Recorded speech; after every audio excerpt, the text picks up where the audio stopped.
London, 1814. Miss Diana Mercer surveyed the glittering ballroom with a carefully neutral expression that betrayed none of her inner turmoil. The chandeliers sparkled overhead like 1,000 tiny stars, illuminating the sea of silk, satin, and aristocratic profiles below. Diana adjusted her ivory gloves, grateful that no one could see how tightly her fingers clenched beneath the delicate fabric. "Remember, Diana," her mother whispered urgently beside her, "the season is half over, and you have rejected 3 perfectly acceptable offers already. Your father's patience wears thin." Diana's spine stiffened imperceptibly. "Acceptable to whom, mother?" Mr. Harding spoke only of his horses. Lord Pembroke required a wife who would never speak at dinner, and Sir Thomas's breath smelled of onions and brandy. "Such trifling matters! You cannot afford to be so particular." "Not with your—" Mrs. Mercer's gaze flicked meaningfully to Diana's younger sisters waiting their turn to enter society circumstances. Diana bit her tongue. The circumstances in question were painfully clear. Their father's shipping investments had suffered devastating losses, and only Diana's advantageous marriage could secure the family's future. A truth her parents had revealed mere days before her first season. "I understand my duty," Diana replied, the words tasting bitter. "I simply believe duty need not preclude basic compatibility." Mrs. Mercer sighed. "Love is a luxury, Diana. Security is a necessity." The orchestra struck up a new set, and Diana allowed herself to be guided through the crowd. At 23, this was her 3rd season, likely her last chance before being firmly placed on the shelf. She had resigned herself to an advantageous match, even if her heart rebelled at the cold calculation of it all. Marriage was a business arrangement, nothing more. The sooner she accepted that, the easier her path would be. "Lady Hartwood approaches," her mother hissed, pinching Diana's arm slightly. "Smile, for heaven's sake." Diana arranged her features into a pleasant expression as the formidable countess descended upon them, trailing a nervous-looking young man who clutched a handkerchief. "Mrs. Mercer, Miss Mercer," Lady Hartwood intoned, her lorgnette sweeping Diana from head to toe. "May I present my nephew, Mr. Billings? He is in need of a partner for the next set." Diana curtsied gracefully, noting Mr. Billings' thinning hair and the way he dabbed perspiration from his upper lip. When he spoke, it was with a pronounced stammer that grew worse whenever Lady Hartwood frowned at him, which was often. Miss Mercer, would you do me the honor?" She accepted with practiced politeness, allowing him to lead her to the dance floor. As they took their places among the other couples, Diana caught her mother's approving nod. Mr. Billings, though uninspiring, was the son of a wealthy baron. A suitable match. The evening progressed tediously, with Diana passing from one forgettable partner to another. She performed her social duties flawlessly, laughing at dull jokes, expressing interest in hunting stories, and deflecting inappropriate compliments with practiced ease. All the while, her thoughts drifted to the small volume of poetry hidden beneath her mattress at home, verses that spoke of passion and connection that seemed as fantastical as dragons and fairies. "Miss Mercer," a voice cut through her reverie. Lady Winterbourne, her father's distant cousin and Diana's reluctant sponsor in society, beckoned imperiously. "Come, there is someone you simply must meet." Diana followed obediently, weaving through the crowd toward a small gathering near the refreshment table. As they approached, the circle parted slightly, revealing a tall gentleman whose bearing commanded attention despite his understated evening attire. "Your Grace," Lady Winterbourne simpered, "may I present Miss Diana Mercer, my cousin's daughter?" "Diana, this is His Grace, the Duke of Valborne." A ripple of interest passed through the nearby guests. The Duke of Valborne, the elusive, eccentric York Valborne, rarely graced London society with his presence. Rumors about him abounded, that he had fought duels on the continent, that he kept a menagerie of exotic animals at his country estate, that he had refused to consider marriage until Parliament threatened his succession. Diana executed a perfect curtsy, lowering her eyes as protocol demanded. "Your Grace." "Miss Mercer," he replied, his voice deeper than she had expected. When she straightened, she found herself subjected to a penetrating gaze from ice the color of storm clouds. His features were aristocratic but not soft, a face shaped by experience rather than mere breeding. Lady Winterbourne prattled on about Diana's accomplishments, each word making Diana's cheeks burn hotter. She plays the pianoforte beautifully, speaks excellent French, and her watercolors have been much admired. Quite the accomplished young lady, though perhaps a bit too. She paused delicately, independent-minded for some gentleman's tastes. The Duke's expression remained impassive, but Diana thought she detected a flicker of something, amusement, in his eyes. "Is that so? And what thoughts does Miss Mercer independently harbor that gentlemen find so objectionable?" Diana swallowed. "I believe Lady Winterbourne refers to my unfortunate habit of forming opinions, Your Grace." "A dangerous pastime indeed," he replied, the corner of his mouth lifting slightly. "On what subjects do you most perilously opine?" Before Diana could respond, Lady Winterbourne interjected. "The Duke is being kind, Diana. Perhaps you might fetch her some refreshment."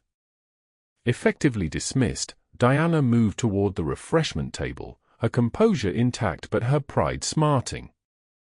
She had been paraded before the Duke like a mare at auction, then shooed away before she could speak her mind. The familiar frustration bubbled up, the sense that she was merely a commodity to be traded in the marriage mart. As she returned with the requested lemonade, she overheard Lady Winterbourne's hushed words to the Duke. "Quite a substantial dowry, despite recent setbacks. And her bloodlines are impeccable on her mother's side." Diana's hand trembled slightly, nearly spilling the drinks. This, then, was what she amounted to, a dowry and bloodlines. Not her thoughts, her dreams, her very self. The Duke's response was too low to catch, but whatever he said made Lady Winterbourne titter with delight. Diana approached, handing them their refreshments with a polite smile that did not reach her eyes.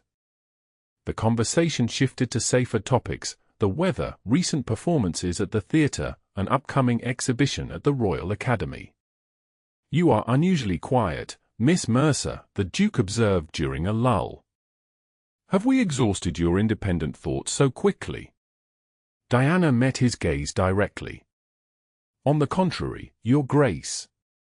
I am simply exercising the feminine virtue of restraint, lest my opinions disturb the pleasant atmosphere."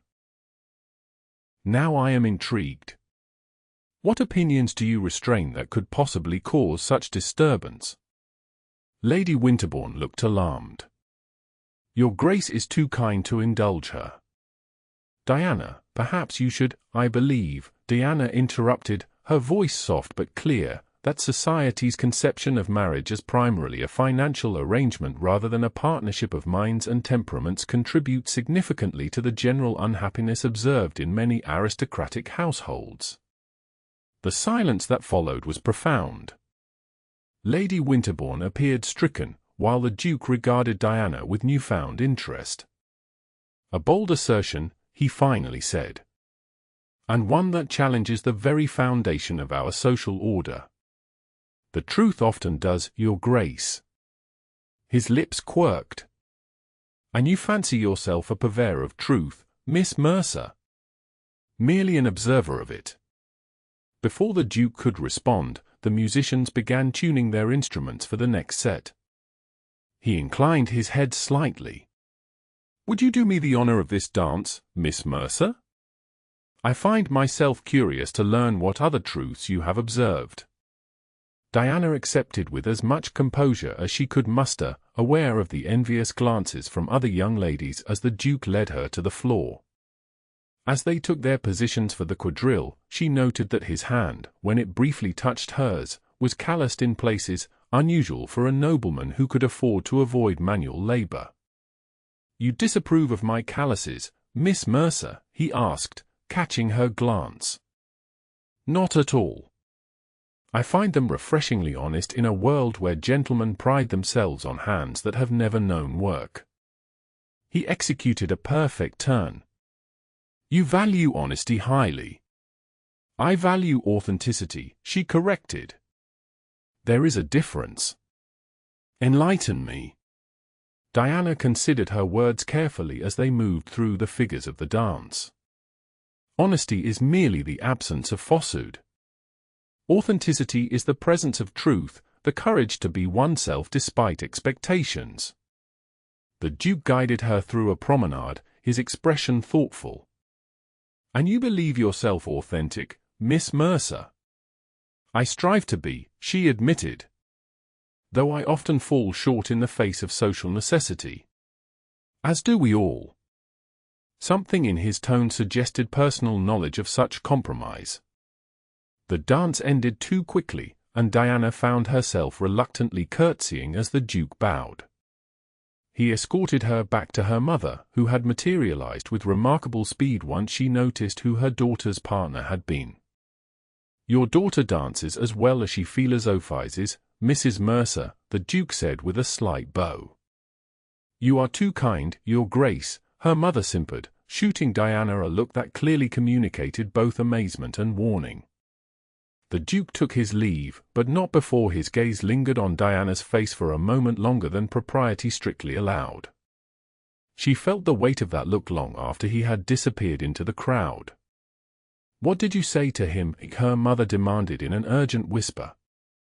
"Nothing that was not true," Diana replied, her eyes still searching the room for a glimpse of his tall figure. Mrs. Mercer clutched her arm. "Diana, do you understand who that was? The Duke of Valborne is one of the wealthiest, most influential men in England. If you have somehow caught his interest, I doubt I have," Diana interrupted. "We merely exchanged a few words during a dance." But as the evening progressed, she noticed the Duke observing her from across the room on several occasions. Each time their eyes met, he would incline his head slightly, as if acknowledging a private understanding between them. It was unsettling. And, Diana reluctantly admitted to herself, intriguing. 2 days later, an invitation arrived at the Mercer household for a small musical evening at Valborne House. Mrs. Mercer nearly fainted with excitement. "It must be you he's interested in," she declared, reading the elegantly penned note for the 3rd time. "The Duke rarely entertains, and when he does, it is usually only for close acquaintances or those with political connections. We have neither." "Perhaps Lady Winterbourne secured the invitation," Diana suggested, refusing to indulge in false hope. Men like the Duke of Valborne did not seriously pursue women like her. They might flirt, even court briefly, but they married heiresses or daughters of other dukes. Nevertheless, Diana found herself standing before her wardrobe that evening with uncharacteristic indecision. She finally selected a gown of deep blue silk, modest by current standards but flattering to her figure and coloring. Valborne House was everything an aristocratic London residence should be, imposing from without, sumptuous within. Footmen in immaculate livery guided guests through the entrance hall, with its marble floors and ancestral portraits, into a drawing room where a small orchestra was arranged near the pianoforte. The Duke himself greeted each arrival, looking resplendent in evening attire that emphasized his broad shoulders and lean frame. When Diana curtsied before him, his eyes warmed perceptibly. "Miss Mercer, I'm pleased you could attend." "The pleasure is ours, Your Grace," she replied, aware of her mother practically vibrating with excitement beside her. The gathering was indeed small, no more than 30 guests, and Diana soon discovered that many were accomplished musicians or patrons of the arts. The conversation was refreshingly focused on music and literature rather than gossip and matrimonial prospects. Diana found herself seated beside a grey-haired baroness who spoke knowledgeably about Mozart. On her other side was a gentleman who had recently returned from Italy and described with great animation the operas he had attended there. "Do you perform, Miss Mercer?" the Baroness inquired. "A little," Diana admitted, "though my talents are modest compared to many here." "Nonsense," interrupted a familiar voice. The Duke had appeared behind her chair. "Lady Winterbourne assured me you play beautifully. Perhaps you might favor us with a piece." Diana's heart fluttered traitorously. "I would not presume to follow such accomplished musicians, Your Grace. It is my house, Miss Mercer, and I am presuming on your behalf," he replied with a smile that transformed his austere features. "Please." Unable to refuse, Diana made her way to the pianoforte. She selected a piece by Haydn that she knew well enough to play without becoming flustered. As her fingers moved over the keys, she lost herself in the music, forgetting momentarily the illustrious company and their judgment. When she finished, the applause seemed genuinely appreciative. The Duke himself approached to turn the pages of her music. "You undersold your talents, Miss Mercer," he said quietly. "Will you play another?" Diana hesitated. "Perhaps something less conventional." At his encouraging nod, she began a folk melody her Scottish nurse had taught her as a child. It was simpler than the Haydn but had a haunting quality that silenced the room. When the last note faded, there was a moment of complete stillness before the applause resumed. Diana looked up to find the Duke watching her with an expression she could not decipher. "That was unexpected," he murmured as he helped her from the bench. "Disappointingly so?" she asked, suddenly aware she had chosen something far removed from fashionable drawing-room music. "Refreshingly so," he corrected. "Like most of what you do, it seems." Their eyes met, and Diana felt something shift between them, a recognition, perhaps, or a challenge accepted. The Duke escorted her back to her seat but remained nearby, occasionally joining their conversation. Diana observed that while he was perfectly courteous to all his guests, he seemed to gravitate toward her throughout the evening. It was subtle enough that only the most observant would notice, but by the time the Mercers departed, even Diana had to admit there had been a marked preference shown. "He couldn't take his eyes off you," her mother declared as their carriage rolled homeward. "Did you see how he kept finding reasons to speak with you?" "Oh, Diana, if he were to offer for you or mother, please," Diana interrupted. "One musical evening does not a courtship make. The Duke is merely being hospitable." But in the privacy of her bedchamber, as her maid unpinned her hair, Diana allowed herself to recall the intensity of his gaze, the brief moments when his hand had touched hers while turning music pages, the way he had listened, truly listened, when she spoke. It was disconcerting and dangerous to her resolution to approach marriage as a practical arrangement rather than a matter of the heart. Over the next fortnight, the Duke of Valborne appeared with increasing regularity at events where the Mercers were present. He partnered Diana for at least one dance at each ball, engaged her in conversation at dinner parties, and once spent nearly half an hour discussing a volume of poetry she had mentioned enjoying. Society noticed. How could they not? Speculation ran rampant about the Duke's intentions toward the merely genteel Miss Mercer. Some declared it a genuine attachment, others more cynically suggested he merely sought a diversion before returning to his country estate. Diana tried to maintain her emotional equilibrium, reminding herself that even if the Duke's interest was sincere, it might not lead to marriage. And if it did, would a union based on a few dances and literary discussions be any more fulfilling than one arranged for financial advantage? Either way, love was not the foundation. Either way, she would be choosing security over passion. Yet each encounter with Duke Valborne chipped away at her carefully constructed pragmatism. He was not what she had expected. Behind his ducal reserve lay a quick wit, unexpected kindnesses, and glimpses of vulnerability that intrigued her more than his title ever could. The invitation to a garden party at the country home of Lord and Lady Rushford provided the next opportunity for their paths to cross. Diana found the Duke examining a rose garden when she stepped outside for air following an enthusiastic but poorly executed musical performance. "Miss Mercer," he greeted her, straightening from his inspection of a particularly vibrant bloom. "Escaping the musicale?" Diana's lips twitched. "I would never be so impolite as to flee from cultural enrichment, Your Grace." "Of course not. You were merely appreciating it from a greater distance." "Precisely." He smiled, the expression transforming his features from handsome to captivating. "Then perhaps you would appreciate it from the distance of this garden path. I find a stroll aids musical digestion." Diana accepted his proffered arm, acutely aware of the eyes watching from the terrace.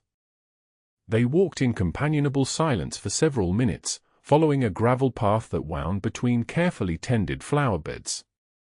"I received a letter from my estate manager this morning," the Duke said suddenly. "Apparently, the new drainage system I commissioned for the tenant farms is proving effective. The spring flooding has been minimal." Diana glanced at him, surprised by this mundane topic. "That must be gratifying." "It is." He paused. "My father never concerned himself with such improvements. He considered it beneath his dignity to worry about farming techniques or tenants' living conditions." "And you disagree?" The Duke's expression grew serious. "I believe privilege carries responsibility, Miss Mercer. The accident of my birth granted me vast resources. How I employ them defines my worth far more than the title itself." Diana studied him, sensing this was not idle conversation but something he genuinely wished her to understand. "That is not a common perspective among your peers." "No," he agreed. "It makes me rather unpopular in certain circles. Radical, even. Is that why you spend so little time in London society?" He glanced at her with renewed interest. "Partly. I find much of the season's activities tedious and performative. I prefer substance to show." "Yet here you are, attending garden parties and musicales," Diana observed. "Here I am," he agreed, his gaze lingering on her face. "For reasons that become clearer to me each day." Diana's heart quickened, but she maintained her composure. "Improved drainage systems can be quite compelling, I understand." He laughed, a rich sound that drew glances from nearby guests. "Indeed they can, Miss Mercer. Especially when discussed with someone who appreciates their significance." They had completed a circuit of the garden and were approaching the terrace steps when the Duke slowed his pace. "I wonder," he said carefully, "if you might permit me to call on you tomorrow? There is a matter I wish to discuss." Diana's breath caught. A formal call could mean only one thing. Yes, of course. Until tomorrow, then." He bowed over her hand, his lips barely brushing her gloved knuckles before he released her. Diana rejoined her mother in a state of such distraction that even Mrs. Mercer noticed her unusual preoccupation. When informed of the Duke's intention to call, she nearly upset her teacup in excitement. "He means to offer for you," she declared. "Oh, Diana, a duchess! Your father will be beside himself with joy." Diana nodded absently, her thoughts in turmoil. This was what she had been prepared for, an advantageous match that would secure her family's future. The Duke was wealthier, more titled, and far more agreeable than she had ever dared hope for in a husband. Yet instead of triumph, she felt a curious melancholy. In the quiet of her bedroom that night, she confronted the uncomfortable truth: somewhere between their first dance and their garden stroll, she had begun to care for Duke Valborne not as a duke, but as a man. His thoughts interested her. His rare smiles delighted her. His convictions impressed her. and that made their potential marriage infinitely more complicated. If she felt nothing for him, she could accept his offer as the business arrangement it was. But caring for him, perhaps even growing to love him, while knowing he sought merely a suitable duchess. The prospect was unbearable. The following afternoon found Diana pacing her bedchamber, her stomach in knots.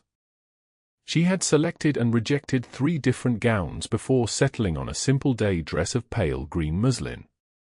Her hair was arranged in a becoming but not overly elaborate style. His Grace, the Duke of Valborne, the maid announced, and Diana descended to the drawing-room where her mother had already greeted their illustrious visitor. The Duke stood as she entered, his expression warming. "Miss Mercer." "Your Grace." She curtsied, then took the seat he indicated beside him on the sofa. Mrs. Mercer made a transparent excuse about household matters and departed with unseemly haste, leaving them alone save for the maid stationed discreetly by the door as propriety demanded. An awkward silence fell. Diana smoothed her skirts unnecessarily, while the Duke seemed to study the pattern of the carpet with great interest. "Miss Mercer," he began at last. "Your Grace," she said simultaneously. They both stopped. A smile tugged at his lips. "Please," he gestured for her to continue. Diana gathered her courage.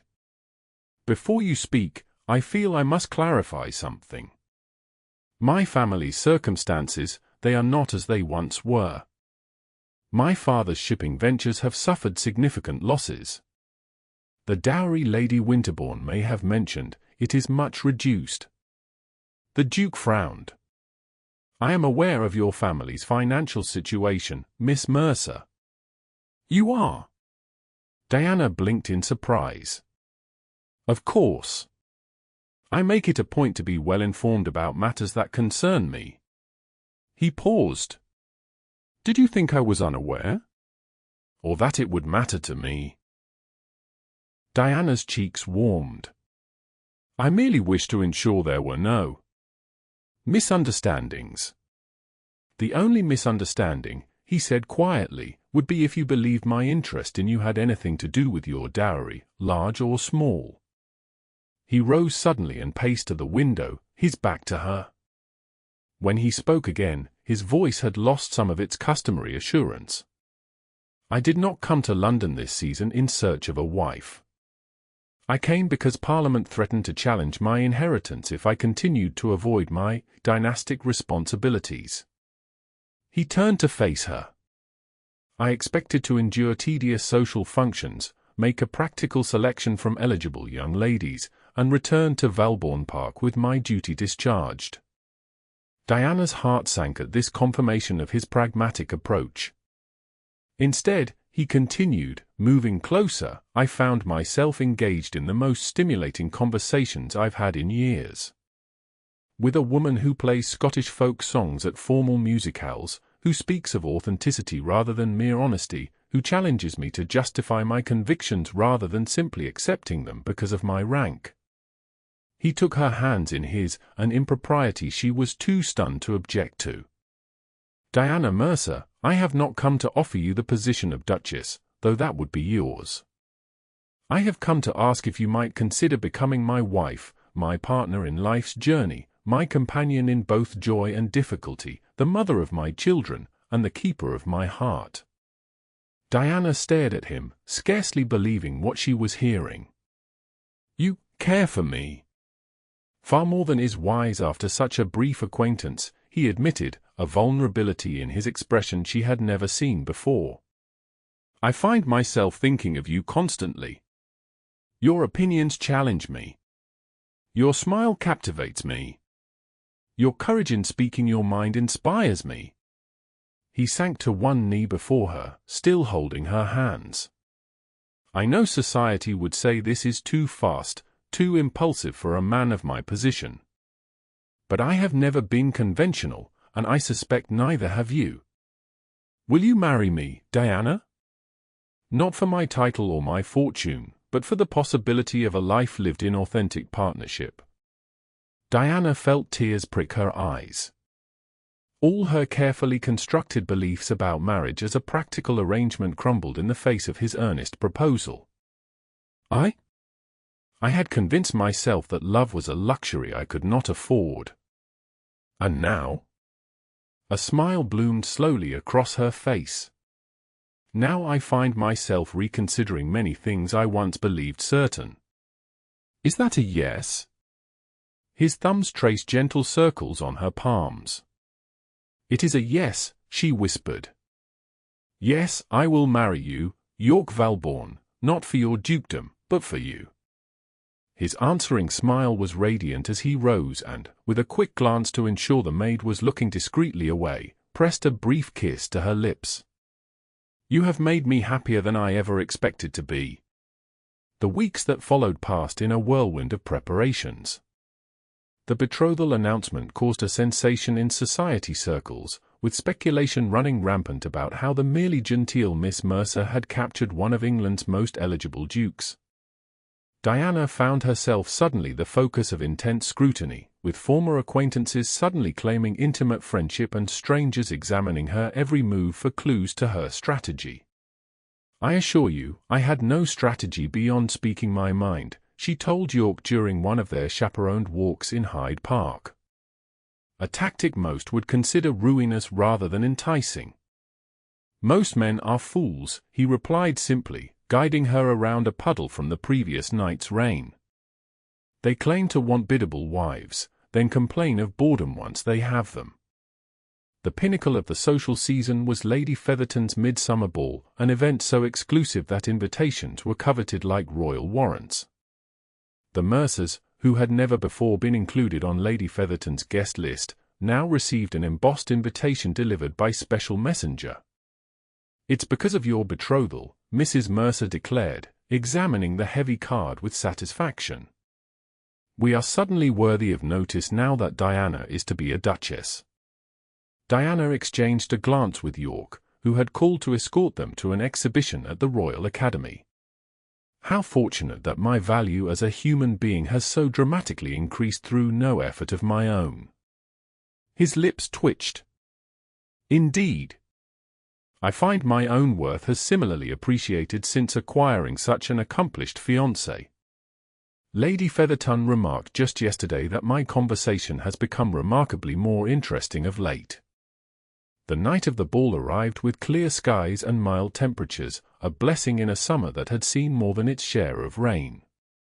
Diana wore a new gown of silver tissue over pale blue silk, with pearl ornaments in her upswept hair. When York arrived to escort them, his appreciative gaze made her cheeks warm with pleasure. You look beautiful, he murmured as he handed her into the carriage. Though I suspect Lady Featherton will claim credit for bringing us together, despite having nothing to do with our introduction. Diana laughed. She already told Mother she had a premonition we would suit when she saw us together at the Winterbourne musical, an event I am quite certain she did not attend. Lady Featherton's ballroom was a blaze of candlelight, with floral arrangements so massive they nearly obscured the musicians.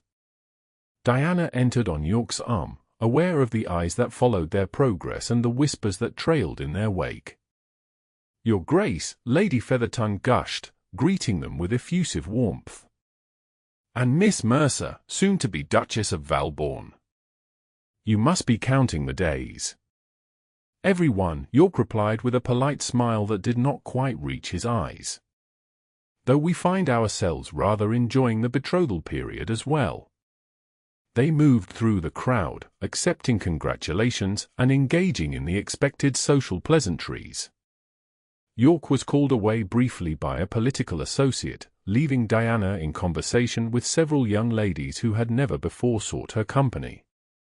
You must tell us your secret, Miss Mercer, one simpered. How does one capture a duke? I believe taxidermy is involved, Diana replied blandly. Or perhaps that's only for lesser peers. I can never remember. The young lady blinked in confusion, while another leaned forward eagerly. But truly, was it your accomplishments that attracted him? I have been practicing the pianoforte for hours each day. Diana suppressed a sigh. His Grace and I share certain values and perspectives that we discovered through conversation. I recommend speaking on subjects of substance rather than merely performing accomplishments. Her response was met with blank stares. There you are, York's voice came from behind her, and Diana turned with relief. I believe they're about to announce the first set. As he led her toward the dance floor, he murmured, rescued in the nick of time, I see. How did you know? You had your polite society face on, the one that looks pleasant but suggests you're contemplating an immediate departure for the colonies. Diana laughed softly. You know me too well already. Not nearly well enough, he countered, his eyes warm as they took their places for the quadrille. The evening progressed pleasantly enough, with Diana dividing her dances between York and other partners as propriety demanded. During a brief respite, she found herself near an alcove where two matrons were speaking in carrying whispers. Quite the clever little schemer, one was saying. From nobody to duchess in a single season. They say her family is nearly destitute, the other replied. The Duke must have been thoroughly taken in. Men can be such fools when a pretty face is involved. I give it a year before he regrets the match. These misalliances never end well. Diana's cheeks burned with humiliation. She had known there would be talk, of course, but hearing it so baldly stated was another matter entirely. She was about to move away when a familiar figure appeared beside her. Ah, Mrs. Harrington, Lady Penley, York said loudly, causing both women to startle guiltily. I trust you're enjoying the evening? Miss Mercer and I certainly are. In fact, we've just been discussing how refreshing it is to find genuine connection in a society that too often values bloodlines over character. He offered his arm to Diana with a smile that contained equal parts tenderness and steel. I believe this next dance is ours, my dear. If you'll excuse us, ladies. As they moved away, Diana squeezed his arm gratefully. Thank you. Though I fear you've only confirmed their suspicions that you've been bewitched by a fortune hunter. Let them think what they will, he replied with unexpected vehemence. Their opinions matter as little to me as rain to a duck. The orchestra began a waltz, a dance still considered somewhat scandalous in more conservative circles. York led Diana through the steps with practiced ease, holding her slightly closer than strict propriety dictated. I have been thinking, he said as they turned, about our wedding. Oh. Yes. Specifically, about how soon it might reasonably occur without causing complete social upheaval. Diana raised an eyebrow. Eager, Your Grace? Impatient, he corrected with a smile that made her pulse quicken. I find I am increasingly disinclined to share your company with 200 of London's finest citizens when I could instead have you all to myself at Valborne Park. How scandalous, she teased. What would Lady Featherton say? I neither know nor care. I am more interested in what you say. Diana considered for a moment. I say that while a certain period of betrothal is expected, I see no reason why that period must extend through another London season. His smile broadened. Then we are in agreement. Autumn at Valborne it shall be. As the dance ended, a commotion near the entrance hall caught everyone's attention. The Duke of Harrowich, a notorious rake and York's distant cousin, had arrived in a state of obvious inebriation, accompanied by two companions in similar condition. Good God, York muttered. What is Richard doing here? He knows Lady Featherton struck him from her guest list after the incident with the footman and the peacock feathers. Diana watched as Lady Featherton herself hurried to intercept the unwelcome arrivals, her face a mask of rigid politeness that barely concealed her fury. Words were exchanged, voices began to rise, and the orchestra faltered momentarily before the conductor signaled them to play louder. I should intervene, York sighed. Richard is impossible when he's in this state, and he's likely to cause a scene that will ruin the evening for everyone. Do you wish me to accompany you? Diana offered. He hesitated. Perhaps it would be better if you waited here. Richard's language can be unfiltered when he's been drinking. Diana nodded her understanding, watching as York made his way through the crowd toward his belligerent cousin. She observed the exchange from a distance, York's calm authority as he spoke to Harrowig, the other man's initially resistant posture gradually softening, and finally, a reluctant nod before he allowed himself to be guided back toward the entrance hall. She was so focused on this tableau that she did not immediately notice Lady Harrowig approaching until the woman spoke directly beside her. How fortunate for you that Valborne has such a commendable sense of family obligation, the older woman remarked with a thin smile. One hopes he will show similar loyalty to his wife, regardless of how unsuitable she might prove. Diana stiffened. I believe His Grace is a man of steadfast character in all his relationships, Lady Harrowig. Of course. The woman's smile did not reach her cold eyes. I merely wonder if you fully appreciate the position you are about to assume. A duchess must command respect through more than just her husband's title. There are expectations. Standards that some find difficult to meet. How kind of you to concern yourself with my future success, Diana replied, her tone deliberately light. I shall endeavor to remember your interest when I am planning my first dinner party as Duchess of Valborne. Your invitation will reflect my gratitude.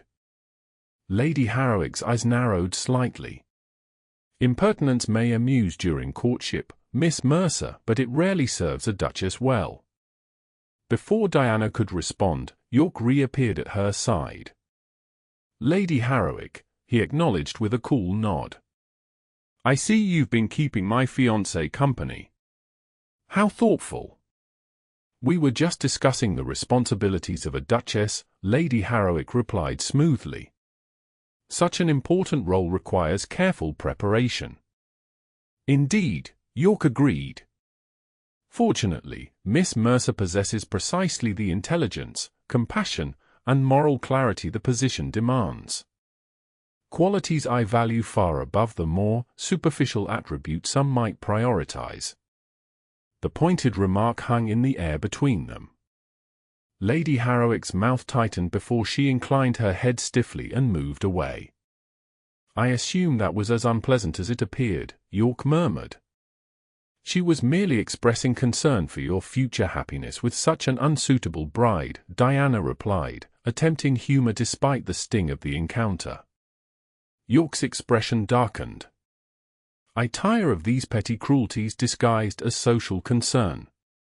It doesn't matter, Diana assured him, though in truth, Lady Harrowig's words had struck a nerve. Would she ever truly belong in York's world? Or would she forever be viewed as the commoner who somehow tricked a duke into marriage? It matters to me, he said quietly, studying her face. And I think it matters to you as well, despite your brave front. Before she could respond, Lady Featherton approached, her face flushed with excitement. Your Grace! We are about to begin the special entertainment I arranged, a presentation of classical tableaux vivants by members of the Theatre Royal. You and Miss Mercer must have the best view. Come, I've reserved places at the front. They allowed themselves to be led to seats near the cleared area where the performance would take place. York kept Diana's hand in his thumb occasionally brushing her knuckles in a gesture that felt both possessive and reassuring. The tableaux were artfully executed, with costumed actors creating living representations of famous classical scenes, holding perfectly still for minutes at a time while the assembled guests admired their poses and expressions. Diana found her attention drifting, however, her thoughts preoccupied with Lady Harrowig's barbed comments and the whispers she had overheard earlier. A penny for your thoughts, York whispered as the audience applauded a particularly dramatic tableau of Achilles mourning Patroclus. I was just wondering. Diana hesitated.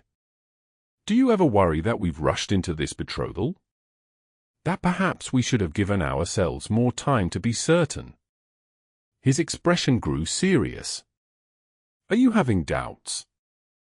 Not about you, she clarified quickly. Never about you. But about my fitness for the role I'm to play. About whether I can be what your family needs, what your position demands. York was silent for a long moment, his gaze fixed on the actors arranging themselves for the next tableau. Finally, he turned to her, his voice low but intense. Do you know what I see when I look at you, Diana? Not a future duchess performing a role, but a woman of integrity and intelligence who will bring her own unique strengths to whatever challenges we face. I don't want you to become someone else for this position. I want this position to be honored by who you already are. The sincerity in his eyes made her throat tight with emotion. Even if who I am sometimes disappoints your peers? Even if I never quite fit into their expectations? Especially then, he replied with the ghost of a smile. I fell in love with you precisely because you don't fit neatly into society's narrow definitions of what a woman should be. Why would I want you to change now? Diana's heart seemed to stop at his casual mention of love. You love me. York looked momentarily surprised, as though he hadn't realized what he'd said. Then his expression softened. Yes. I do. Though I had planned a more romantic setting for that particular declaration. I think this setting is perfect, Diana whispered, not caring who might observe the improper intensity of their exchange. Because I love you too, York Valborne. Not your title or your fortune, but you, the man who notices when I'm contemplating flight to the colonies and intervenes when matrons are being unkind. His smile was luminous. Then we are agreed. And any remaining doubts? Vanquished, she assured him, returning his smile. Though I still might need occasional reminding. I shall consider it my lifelong duty, he promised, bringing her gloved hand briefly to his lips. The final weeks of the season passed in a blur of social engagements and wedding preparations. Diana found herself increasingly impatient for their autumn wedding date, a sentiment York clearly shared, judging by the longing looks that passed between them during chaperoned visits and public gatherings. Their last significant social obligation before departing London was the midsummer ball at Carlton House, hosted by the Prince Regent himself. As a duke, York was expected to attend, and as his betrothed, Diana would be formally presented to the royal host. Remember, Mrs. Mercer instructed nervously as their carriage approached the palace, the curtsy to the Prince Regent is the deepest of all. Lower than for any other person in the realm. Yes, mother. You've mentioned it at least a dozen times, Diana replied, adjusting her gloves. York, seated opposite them, watched this exchange with poorly concealed amusement. The prince cares far more about the quality of his refreshments than the depth of ladies' curtsies, I assure you. Your Grace. Mrs. Mercer looked scandalized. One must observe proper protocol. Of course, he agreed solemnly, though he winked at Diana when her mother turned to peer out the window. Carlton House was ablaze with light, its elegant facade illuminated by hundreds of lanterns. Liveried footmen guided arriving guests through the entrance hall and into the grand reception rooms where the Prince Regent held court amid a crush of aristocrats, diplomats, and favored artists. York led Diana and her mother through the crowd with practiced ease, nodding to acquaintances but not stopping to converse until they had made their way to the receiving line for formal presentation. His Royal Highness seems in good spirits tonight, York observed, nodding toward the corpulent prince who was laughing heartily at something whispered by one of his companions. Is that good or ill for those being presented? Diana asked quietly. Good, generally. He's more likely to be gracious and less likely to notice if someone commits a minor breach of etiquette. As they inched closer to the royal presence, Mrs. Mercer grew increasingly agitated, repeatedly reminding Diana about the proper form of address and the importance of not speaking unless directly questioned. "Mother, please," Diana finally said, her nerves fraying under the constant instruction. "I am unlikely to address the Prince Regent as an old fellow or discuss the state of his gout." York covered his laugh with a discreet cough. At last, they reached the head of the line. A court official announced them with impressive lung power: His Grace, the Duke of Valborne, Mrs. Eleanor Mercer, and Miss Diana Mercer. The Prince Regent, resplendent in elaborately embroidered formal attire, extended his hand to York. "Valborne. Haven't seen you at court in an age. Hiding away at that estate of yours, what?" "Indeed, Your Royal Highness," York replied with a perfect bow. "The demands of land management often keep me from town." "Pa! That's what stewards are for, my boy." The prince's gaze shifted to Diana. "And this is your betrothed?" "Lovely creature." "Quite lovely." York performed the formal introduction, and Diana prepared to execute the deep curtsy she had practiced for weeks. But just as she began to descend, a commotion erupted nearby. Our waiter had tripped, sending a tray of champagne glasses crashing to the floor. The Prince Regent's head swiveled toward the noise, and in that moment of distraction, Diana's ankle twisted slightly. Instead of the perfect, graceful curtsy she had intended, she managed only a hasty, shallow dip before straightening to prevent herself from falling. A collective gasp rippled through those nearby. The Prince Regent turned back, his expression momentarily confused as he realized he had missed the curtsy entirely. Mrs. Mercer looked as though she might faint. Diana felt mortification flood her cheeks with heat. Of all the social blunders one could commit, failing to properly curtsy to the Prince Regent ranked among the most egregious. She opened her mouth to apologize, though she knew no apology could possibly suffice. Before she could speak, York stepped smoothly forward. "My fiancé has been experiencing some discomfort from a recent riding accident, Your Royal Highness." I insisted she not attempt a deep curtsy despite her determination to show proper respect. The prince's face cleared. "Ah, quite right, quite right. Can't have pretty young ladies injuring themselves further. No harm done, my dear." Diana managed a grateful smile, though her heart still pounded with alarm at the near disaster. They moved away from the royal presence, Mrs. Mercer clutching Diana's arm with fingers like talons. "That was the most mortifying moment of my entire life," her mother hissed once they were out of earshot. "If His Grace hadn't intervened, but he did," Diana interrupted gently. "And no harm was done, as the prince himself said." York guided them toward the refreshment room, his hand supportive at Diana's elbow. "Are you truly injured?" he asked quietly. "Only my pride," she admitted with a rueful smile. "Thank you for your quick thinking." He squeezed her arm slightly. "One of the advantages of having a duke for a husband. Our fossards are rarely questioned."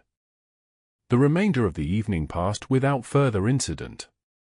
Diana danced, conversed, and played her role as the future Duchess of Valborne with as much grace as she could muster, though the curtsy debacle continued to nag at her. It was near midnight when York found her watching dancers from beside a column. "You're still troubled," he observed. Diana sighed. "I just keep thinking about how easily one social misstep can become the talk of London. By tomorrow, everyone will know about my failure to properly curtsy to the Prince Regent." "Perhaps," York acknowledged. "Or perhaps they'll be more interested in Lady Harrowig's daughter eloping with her music master, which I've just heard whispered in no fewer than 3 separate conversations." Despite herself, Diana smiled. "That would certainly be more entertaining gossip." "Infinitely." He offered his arm. "Come, I've had enough of crowded ballrooms and petty intrigues. Let's step onto the terrace for some air." The night was pleasantly cool, with a scattering of stars visible despite London's ever-present haze. They found a relatively secluded corner where climbing roses provided a fragrant screen from casual observation. "In less than 2 months, we'll be at Valborne Park," York said, gazing out over the darkened gardens. Far from all this, the posturing, the gossip, the endless social obligations. "Will you miss it?" Diana asked, studying his profile in the soft light spilling from the ballroom windows. He considered the question seriously. "Parts of it, perhaps. The libraries, the museums, the occasional stimulating conversation. But not the rest." He turned to face her. "What about you? Will you miss London society once you're a country duchess?" Diana thought of the endless rounds of visits, the careful navigation of social hierarchies, the constant scrutiny of her every word and action. "I'll miss some of the cultural offerings, as you do. And perhaps a few of the people. But mostly, I think I'll be relieved to escape the feeling of being perpetually judged and found wanting." York's expression softened. "You know, when we first met, I thought you remarkably self-possessed for someone in your position. It's only gradually that I've come to see how much effort that composure costs you." "We all wear masks in society," Diana replied. "Some are simply heavier than others." He reached out to touch her cheek gently. "With me, you never need to wear a mask. I hope you know that." Diana leaned into his touch, propriety momentarily forgotten. "That is why I love you. Because with you, I can be myself, flawed curtsies and all." "I rather liked your flawed curtsy," he murmured, drawing her slightly closer. "It reminded me that you are gloriously human, not some perfect society automaton." "York," she began, her heart suddenly full of emotion she couldn't quite express, "I want you to know," whatever she had been about to say was interrupted by the ballroom doors flying open and a crowd of revelers spilling onto the terrace, laughing and talking loudly. The intimate moment shattered, York stepped back to a respectable distance, though his eyes still held hers with unmistakable warmth. "We should return inside before your mother sends out a search party," he said regretfully. Diana nodded, allowing him to guide her back toward the light and noise of the ballroom. As they reached the doorway, they encountered the Countess of Middlewood, an influential society matron known for her sharp tongue and sharper observations. "Your Grace," she acknowledged York with a regal nod before turning her lorgnette on Diana. "Miss Mercer. I understand congratulations are in order. Though I must say, your curtsy to the Prince Regent earlier was remarkable." Diana felt her cheeks warm, but before she could respond, the Countess continued. "Remarkable in its wisdom, that is. I've often thought we should dispense with such elaborate genuflections. At my age, they're positively hazardous." She leaned closer, her voice lowering conspiratorially.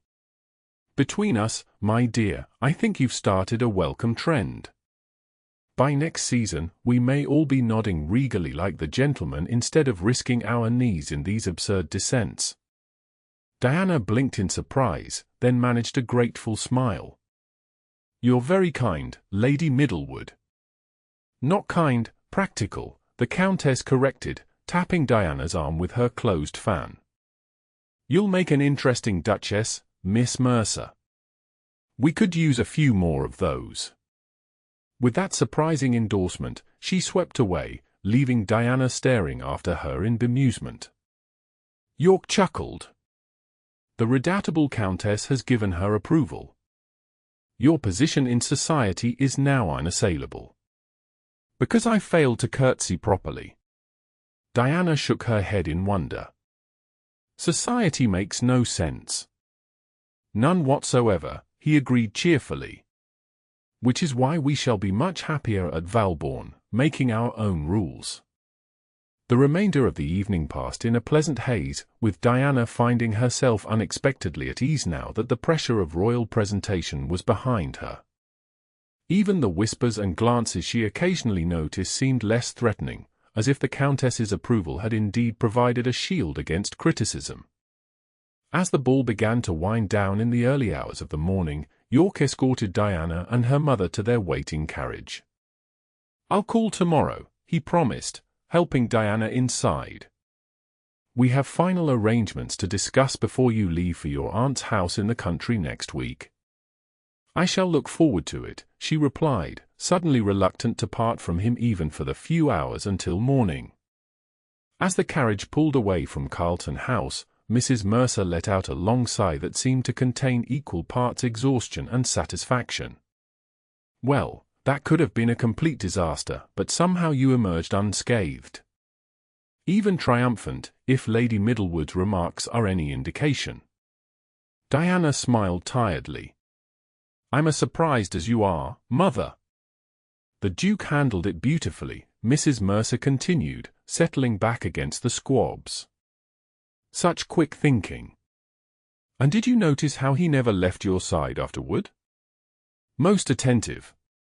"Yes," Diana agreed softly, remembering the warm strength of his hand at her elbow, the tenderness in his eyes on the terrace. "Most attentive." The following weeks passed in a whirlwind of activity. Diana and her mother travelled to her aunt's estate in Hertfordshire, where the final preparations for the wedding would be made away from London's curious eyes. York remained in town to conclude some business matters but rode out to visit twice weekly, bringing news, gifts, and increasingly impatient expressions of devotion. "If we moved the ceremony to next week, no one would be scandalized," he suggested during one such visit, as they walked through the rose garden under the distracted chaperonage of Diana's aunt. Diana laughed. "My wedding dress wouldn't be ready, for one thing.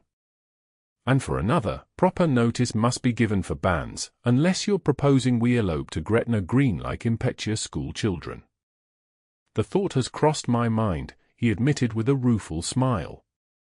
"Though I suspect your mother would never forgive me.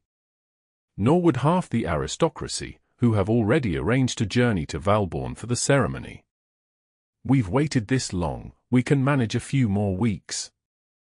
York sighed dramatically. "Your reasonableness is most provoking, Miss Mercer." The day of their wedding dawned clear and cool, perfect weather for the outdoor celebration that would follow the church ceremony.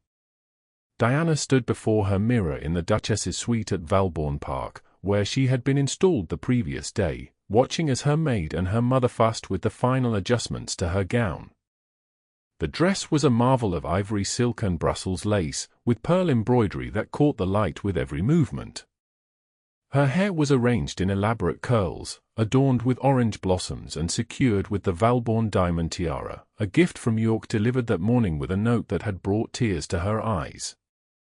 "You look beautiful," Mrs. Mercer declared, her own eyes suspiciously bright. "Like a true duchess." "I feel like Diana," she replied honestly. "Just Diana, on the happiest day of my life." The ceremony itself passed in something of a blur. Diana would later remember fragments, the solemn beauty of the ancient church, the sea of faces turned toward her as she walked down the aisle on her father's arm, and most clearly, York's expression as he waited for her at the altar, a look of such joy and certainty that her last lingering doubts vanished like morning mist. Their vows were spoken clearly, rings exchanged, and blessings given. And then, with a kiss that balanced perfectly between proper restraint and genuine passion, Diana Mercer became the Duchess of Valborne. The celebration that followed on the great lawn of Valborne Park brought together over 300 guests, from the highest aristocracy to the tenant farmers whose improved drainage systems had inadvertently played a role in bringing the Duke and his bride together. "Your Grace," a voice addressed Diana as she stood with York receiving congratulations. She turned to find Lady Harrowicke offering a stiff curtsy. "My felicitations on your marriage." "Thank you, Lady Harrowicke," Diana replied graciously. "How kind of you to attend." The woman hesitated, then added with visible effort, "I believe I may have spoken hastily when we last met." The Valborne Duchy is fortunate to have acquired a duchess of such spirit. It was as close to an apology as Lady Harrowicke was likely to offer. Diana inclined her head slightly. Your good wishes are appreciated. I do hope we'll see more of you at Valborne in the future. York, who had been conversing with another guest, rejoined them in time to hear this exchange. His eyebrows rose slightly as Lady Harrowicke moved away. Wonders never cease. What prompted that olive branch? Perhaps she's reconsidered her position on unsuitable duchesses, Diana suggested. Or more likely, she's heard about our plans to host the Prince Regent next hunting season and doesn't wish to be excluded. York laughed, the sound drawing smiles from nearby guests. My cynical duchess. Already you understand the machinations of society better than I. The sun was setting when the newlyweds finally escaped the festivities to change for their journey to York's hunting lodge in Scotland, where they would spend the first weeks of their marriage in blissful seclusion before embarking on a tour of the continent. As Diana's maid helped her into a travelling dress of deep blue merino, a knock came at the door. York entered at her call, having already changed into his own travelling clothes. "Ready, my love?" he asked, crossing to take her hands in his. Diana dismissed her maid with a smile before turning back to her husband. "More than ready. Though I confess to some nervousness about my new role." She gestured to the Duchess's apartments around them. "I'm not entirely certain I know how to be a duchess." York drew her into his arms, his expression tender. "Do you know what I thought the first time I saw you? When Lady Winterbourne introduced us at that insufferable ball. That my Curtsy was lacking in proper deference." Diana suggested with a small smile. That here was a woman who would never bow to convention simply because it was expected. He brushed a curl from her forehead. "I thought to myself, there is someone who might understand me. Who might see beyond the title to the man." Diana's heart swelled with emotion. "And did I? Do I?" "Better than anyone ever has," he assured her, his voice husky with feeling. "Which is why you'll be not just a duchess, but my duchess. With all your wit and honesty and courage intact." He leaned down to kiss her, a proper kiss now that they were finally, blissfully alone and married. When they parted, Diana rested her forehead against his chest, listening to the steady beat of his heart. "I love you, York Valborne," she whispered. "Title and all, but mostly just you." "And I love you, Diana Valborne," he replied, his arms tightening around her. "My duchess who refuses to curtsy to convention, and makes me smile every time."